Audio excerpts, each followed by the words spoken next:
In this video, I'm going to show you how to build a recipe based on a crop plan. So you're going to go to Browse Farmers and you're going to click on that farmer that you are hoping to be able to source flowers from. So in this instance, I'm scrolling all the way ahead until next spring. So I know that the event is the 29th of May, so I'm going to click on May 26th and see what that farmer will have growing at that time.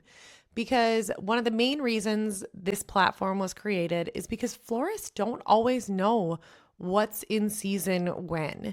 And the thing is, one farmer might have a high tunnel, one might have a heated high tunnel, one might be entirely field grown. And so it's really going to vary what people can source local. So that farmer has a crop planner, they have notes from last year, they know when it bloomed last year. Make sure you're going with an established farmer, you're having those conversations, they can grow with confidence. And so now you can really build your recipe based on what you know they're going to have. So in this instance, I'm toggling back and forth. I have two windows open. You can copy and paste the same window and have two browsers, and you're just going to toggle back and forth between the two different to see what is blooming, to continue to create that recipes. Now keep in mind, so then you're going to go to the other window, keep looking, and this is exactly what that farmer has planned for that date.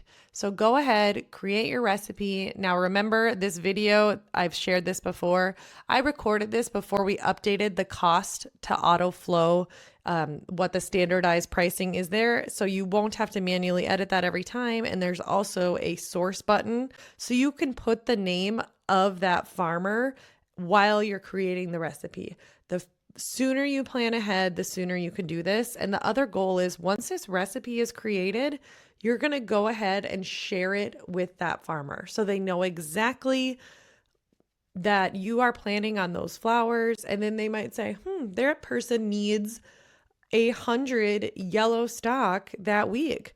I'm probably going to grow a second tray of yellow stock for that time because I know there's going to be high demand and I know that I can adjust the bloom time. Or if you need 200 stems of white ranunculus, they might grow more white ranunculus, or they're just going to be careful in promising it to other events. And so, this is an all white wedding. I don't know why I made this as my example, probably because it's easy, but it's boring. And then you're going to know that, okay, we also need roses or whatever, something that farmer doesn't grow. You'll be able to put the source as your wholesaler on there. But either way, then that florist can see it. And now you're going to go ahead and you're going to share that recipe with the farmer. And now they're going to be able to see what you need in the future. And they can continue to make sure to grow to order. And if they're not going to be available, they'll let you know ASAP that crop is not turning out.